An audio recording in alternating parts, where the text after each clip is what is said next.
Okay, that's a tough one to follow. But actually, what I'm going to speak on is actually it's really pretty much in the same neighborhood. And what I'm speaking on is navigating kink and BDSM spaces as a person of color, more specifically as a gay black man. And I have a little notes here to keep myself on track because if I get in the preacher mode, we're in trouble. So, when I talk about kink and BDSM spaces, I'm talking about freedom, exploration, and connection, like you said, connection, right? So I've always, my entire life, I've always been the only black man in space. I started school at the age of 3, the only black kid in school for 2 years until my sister followed up 2 years later. And that's because she was just, she's not as smart as I am. That's on camera. I come from a very competitive family, so we tend to dig at each other about our intelligence. And we're all very, very smart people. But for 2 years, I was the only black kid in a small school in Western Michigan. And then she came along, and we were the only 2 black kids in the school. And then another family moved into town, and there's only 3 of us. And our race was never questioned or an issue or thrown in our face. We were just another kid in the school. I'm blessed that I had a father that everybody in town was afraid of. My father was a big man. He was also the town army recruiter. So I'm a military brat. So we moved around a lot. And because of that, I'm always the only black kid in space. And so my father taught me at a young age that my skin color was a gift, not an obstacle. It was a key to the world, not a key to Allah. And so I moved through spaces with that philosophy. Like, I belong here. If you don't want me here, I'll leave. But I'm taking my toys and my resources with me. And when I do that, whatever you're building is going to fail. So that's the attitude I take with me. So here I am, a 59-year-old man, almost 60, married to a white man.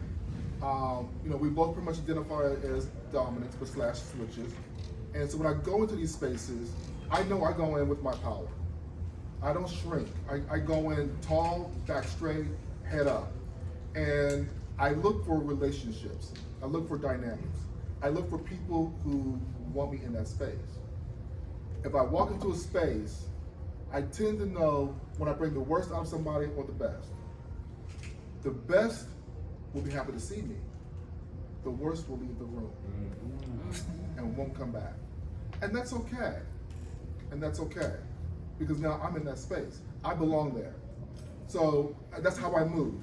And then I also look for, seeing who's being centered. If for example, I'm an associate member of the 15 Association, and I'm an associate member of Chicago Hellfire Club. And when I'm in those spaces, I belong in those spaces. My first time showing up, I was welcomed. My second time showing up, they thought I was already a member. Some people did. I belong there. And they don't make me shrink to make themselves comfortable. Me being in the room has already made them comfortable. They were waiting for me to show up. And then a couple years ago, I was in a meeting hosted by the Leather Archives and Museum, and someone asked the question, what can the older organizations do to be more inclusive to people of color? And I said to them, and this is probably gonna pop up in some documentary somewhere, and I said to them, at the end of the day, Honest can no longer be the leader in that space. We've been the leader for 30 years. Hellfire Club, 15. Y'all need to step up in leadership. Lead with us. And the light bulbs went up. They just lit up. Because no one ever told them that. No one's ever said, hey, you need to be part of this process, of the conversation. And I say that because in my home, my husband and I created a space in our home. No question is a dumb question. It's a safe space. You can ask any question. And if you're a white person, I'm safe space. You can ask any question with no judgment. Now, if it's inappropriate, I'm going to tell you it's inappropriate. I'm not going to make a scene about it. I'm just going to maybe do too much. Let's have a talk. That's how I deal with it. So that's how I move in that space. And then you know, and then if I'm in a space and if I'm dealing with microaggressions or just blatant racism, my husband will see it before I do, which is a good thing. And when I do see it, he doesn't tell me to adjust my tone. He doesn't tell me, don't make a scene. He'll just tap his shoulder, baby, I got this. And he gets it. And when he gets it, it's not good. Because I tell people, don't come for me because you got to deal with hell. You will need therapy. And so, I mean, I'm just blessed that I have, he's not just an ally, he's really a fighter. And this is, he comes from a family of fighters. And so we're in these spaces, he's literally looking at the same things that I'm looking at. And because sometimes I will see things that most people don't see. And I'll tell them, this is what I see. And he'll just say to us, I got it. To allow me to enjoy myself while he takes care of the problem. I'll digress for a second. We were out shopping in, of all places, Albuquerque, New Mexico, which you wouldn't even expect a place for a microaggression. We were shopping in Dillard's, and I'm in this one section of clothing, this high-end clothing, and suddenly theft prevention has surrounded me. And I didn't even know this, because I'm too busy shopping. You know, I got money, I'm buying stuff. And there were 6 men around me, and I didn't notice them. And then, as I'm walking up to the register, I noticed one guy with the earpiece. I thought nothing of it, just one person.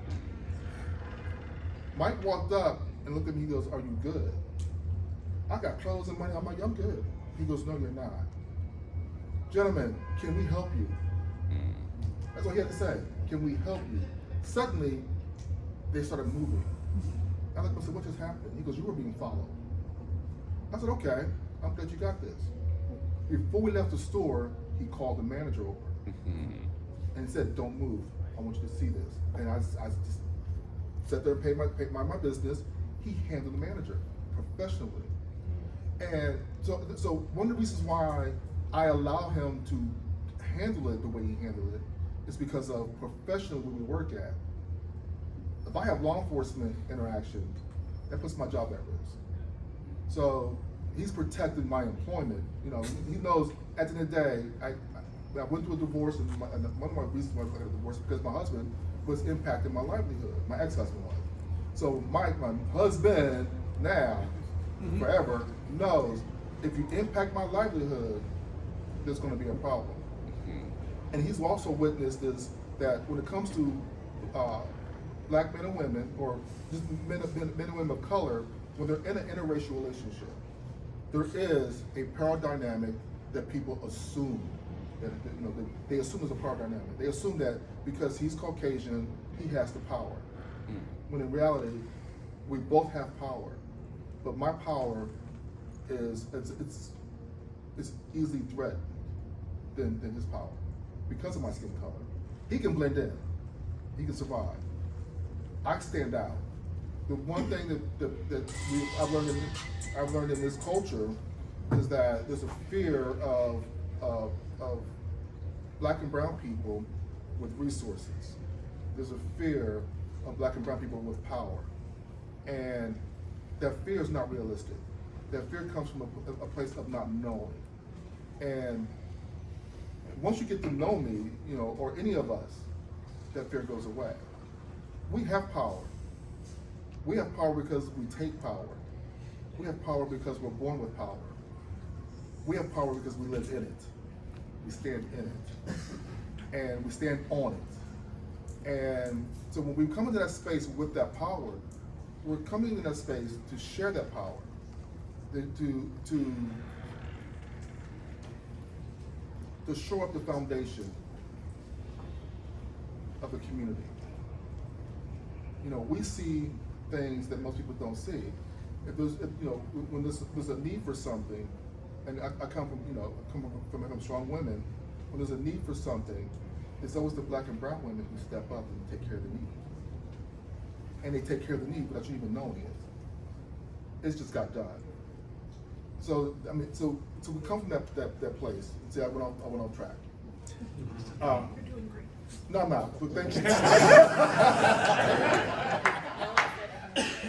Thank you. Right? No one said that. No, we're not going to do that. So rolling back to being the only black man in space. Professionally, I'm a military person. I'm a veteran. I worked in an environment in the Navy where I was the only black man in space. I was an air intercept controller, one of very few black air controllers in the Navy. At the time I was in, maybe 100 out of 1,000, and I was one of the top 50 performers, the only black man in that category, and because I really enjoyed what I did. Years later, I had joined a synagogue in my local town in Pennsylvania, one of the oldest synagogues in Pennsylvania's history, and at that moment I was the only black member of the congregation. Years later, I became the first black member of the board of trustees of that synagogue and served there for 7 years. Learned a lot. Not really a lot about the community, but I learned a lot about myself, of what I'm capable of doing as a leader. And that I can lead, I can move people without being in front of the congregation. And that's what I loved about it. I got things done without people even knowing it. And so, in that space there, I was the only black person in that space. And I was welcome in that space. Didn't have to deal with microaggressions. But I was blessed to have a community that was also a community of social activists and fighters. We got protested every single day by other synagogues and other churches. And we stood in that power. It's like, we're the oldest, largest, we have power. We also are the economic driver of this community. You want our money? Respect us. Don't respect us, we'll pull our money. And there are times where we have to flex like that. And we shouldn't have to flex like that. No community should have to flex about their economic power. 36.5 million African Americans with more than $1 trillion buying power in this country. We control the economy. We can shut it down. Bring it back into the gay community. Black and brown people in the gay community have economic power. We can shut it down. Bring it even closer to the leather community, leather and kink community. We have economic power. We need to exercise that. We need to show up in spaces and just exist in those spaces.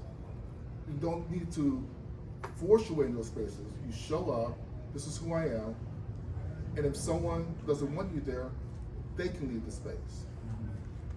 Like someone said earlier, don't make yourself small. I've had many people who try to make me shrink myself. And in some cases it almost worked, because I wanted to keep the peace, didn't want to rock the boat. And it took a divorce and dealing with a few bad people in the community to realize I don't have to be small. I don't have to dim my light. What they can do is leave the room or wear a pair of shades. They have a choice. Mm-hmm. We all have that choice. And for folks who are, I'm just gonna be blunt, for the white men and women in the room,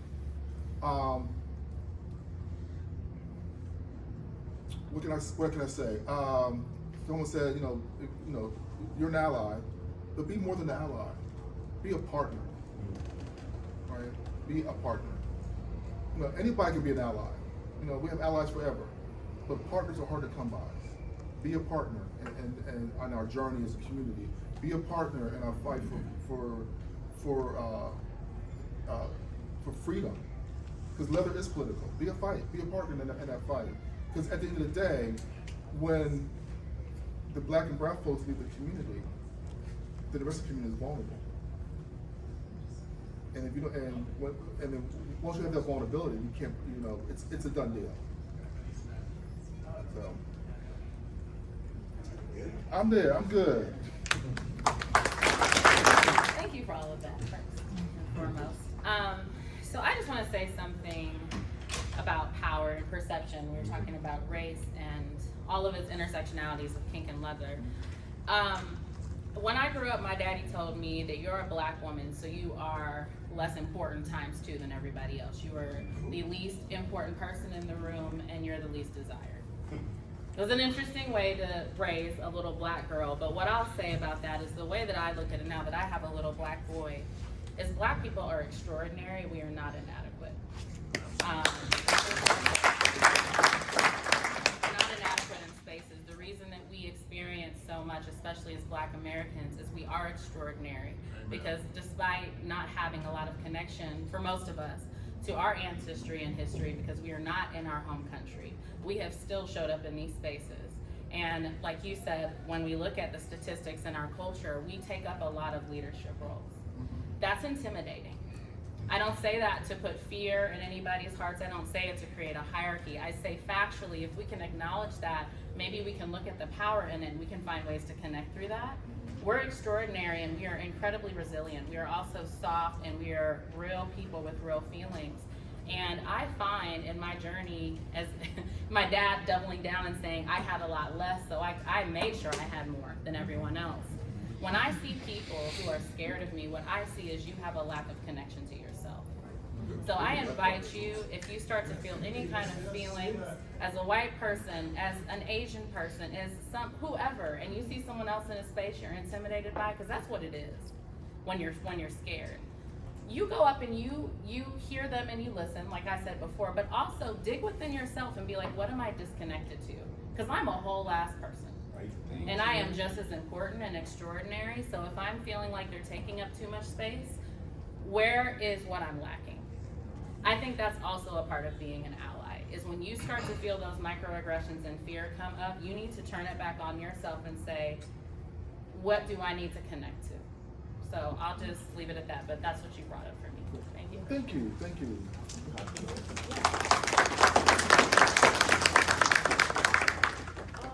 So I think, as someone who's also been in interracial relationships in the past and is currently in one, I find that I don't want my white partner to be a partner in my fight for liberation and freedom, in my blackness and in my femininity. Accomplice, warrior, sure. Just adding nuance to that, because that would require them planning things and coming up with things and taking up space. And I'll give an example here. So my sir and I are in an MS dynamic. I am his slave, he is my master, and he is white. We do not do race play, and that's one of my hard limits, but that, hey. So I just want to start off with that. What I would say about that is, at some point, I think years ago, I took him off my FetLife profile. You know when you go Fet official with your MS? So I took him off. Why? Because I was teaching more. First of all, I'm trying to fuck girls a lot. Like I'm homo flexible, and I don't want.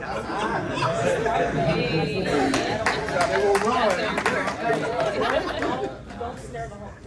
Anyway.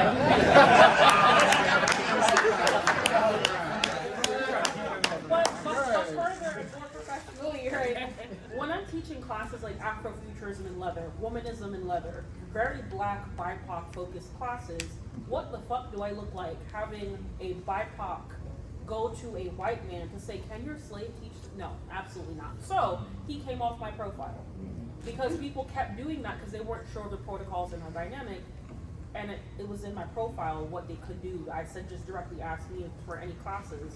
They didn't, so he came off my profile. And then for years now, folks have been like, did y'all break up? And it's like, no, we didn't. Why are you even, so again, I don't want my white partner to be a partner because they will have so much more space in my identity assigned to them if they're a partner versus an accomplice or an ally or even a warrior on my behalf. And I definitely really resonated with something you said. And so medical racism, trigger warning. Basically, I suffered a lot of postpartum complications with my daughter. I almost passed. I hemorrhaged, but my black doula saved my life. And my sir is very laid back normally, but yeah, when microaggressions happen, he's the I'll handle it type. But I can't let him handle it because he'll get arrested, and neither of us can get arrested. But he's like, no, I'll handle it. It's fine. I'll figure it out. And he loses his fucking mind. Like, he turns into like an actual parent. And I'm like, no. But then something else that you said, right, about being the only black person. I find that my labor often is very useful from that perspective, because after I immigrated to the United States, I ended up in a lot of like predominantly white spaces. Then I ended up at an Ivy League for undergrad and grad school, very predominantly white. And even now, as a black female attorney, at what, like less than 3% of attorneys in the United States are black women, right? So I end up in a lot of predominantly white spaces there. I want folks to come to me and use my labor, BIPOC folks specifically. I want them to come and use my labor when it comes to being Professor Petty. When it comes to having to get certain messages across that might not be palatable in a palatable fashion, you can use my labor for that. I'm good at it. I'm good. So that's what I want you to be able to use my labor for, as kind of someone who grew up as very much the only one in a lot of spaces after I immigrated here, which is really weird because I hadn't seen, I'm from such a rural district in Clarendon that I met my first white person like at the airport immigrating here. So going from 0 to whoa in the United States and New York was really, really interesting. But again, that's my takeaway from being the only one in a lot of spaces leading up into leather. Use my labor for that, other BIPOC folks. I'm open to it. Yeah. So my husband and I stopped using the term interracial relationship or interracial marriage. We're high contrast. Oh, right. We're high contrast because our relationship is very complex. It goes beyond race. It goes deeper than race. There's intellect. The man's so smart. His intelligence is my key. When he's talking, I just get quiet and shut down and just watch. Because his face does things that I can see. I'm like, yeah, he's getting something right. I digress. So it's high contrast. Matter of fact, Tobias and Mufasa hear this coming out of my mouth quite often. When we walk into a room, somebody will assume that he's my sir. And I quickly correct them, no, I'm the husband. I'm not the boy, I'm not the sir, I'm the husband. There's 2 doms here. Which one do you want to play with? Be careful. Because he's a sadist, more than I am. So we use the term high contrast because I come from a family, of a very diverse family. Colorism is intensely experienced in my family. I have a maternal grandmother who is white, and I also had, my father's side of the family is mostly indigenous. And so when people look at me and go, how does that work out? It's called genetics. You know, at some point, the African came in both sides of the family, right? And so I come from a high contrast family. So that's how we move together in the community. So, but yeah, I'm gonna add to that. This topic, it's a lot. You can see that a lot of our information is sort of overlapping, and I have friends in the room, so people that I've talked to about my particular topic and sort of overlaying a lot of the things that we've been discussing up here. One of the things that came up in conversation, Eli and myself, recently was assumed power. You know, we have power, but people make an assumption because of what we're wearing, the sash that we have, or what we've done in the community, that we are right. That assumed power situation. And that's where that conversation regarding the allyship comes in, because they think we're okay because of who they think we are versus who we really are. We're regular black folk. You know, I'm regular. I mean, there have been opportunities this weekend where I just not worn this because I want to know who's coming to me because of what I'm wearing, period, versus who I am or what they want from me. Because there's an opportunity to see what people want from me by how they navigate with me without it, or if they're coming to me as a genuine individual. So just an addition to what we were talking about in terms of power, you know, that we have our own economic power. We are a people that have thrived through adversity, which means that we have created our own spaces, created our own cultures, created our own pathways to financial freedom because of that lack of having our own.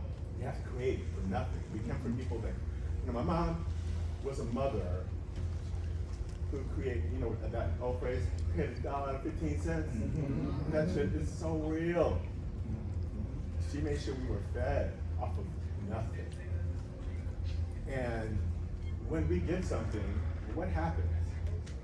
We have a culture of thievery. A culture of thievery. And that culture of thievery has lasted longer than this country has lived. And to this very day, up to the things that we have as a people that we created from the nothing, that we have been, that we've had to utilize, we have a culture of thievery. Just take our music, for example. From country music, to R&B, to hip hop, to rock and roll. People want to, it's a culture of thievery. And we continuously have to evolve from that. We don't mind sharing, obviously. We have people that we are very giving people and loving people.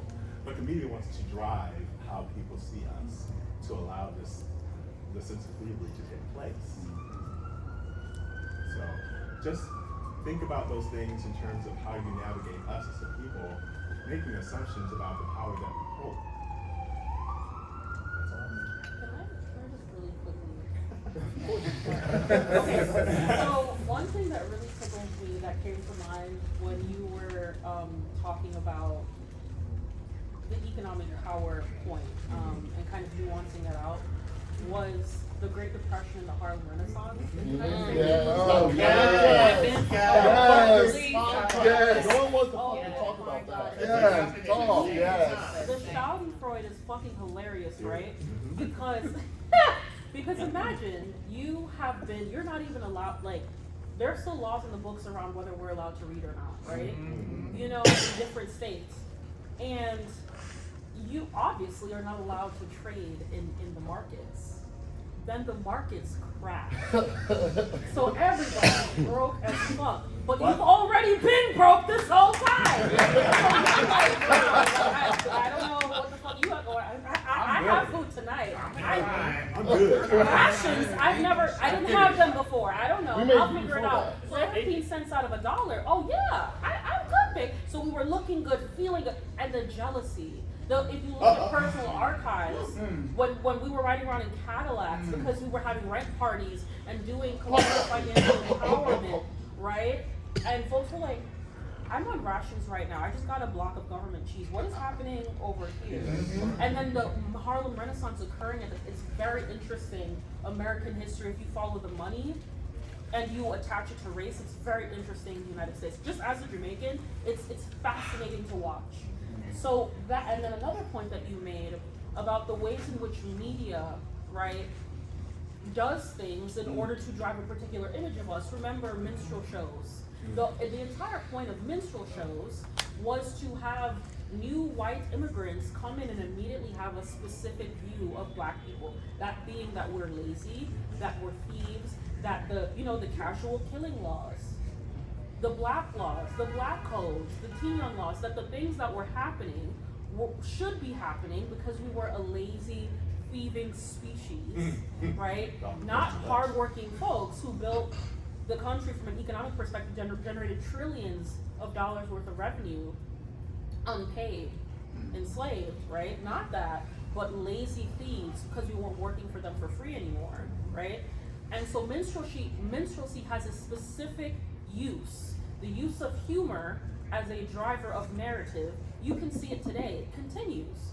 And so do not allow yourself to be propagandized when you're seeing folks be cast in the media a certain way, especially by race, right? Because it's falling for that will have you fall into attitudes that have no reality in their basis, none whatsoever, but are meant to keep races at war when really what's happening is a class war and has been for at least 150 years.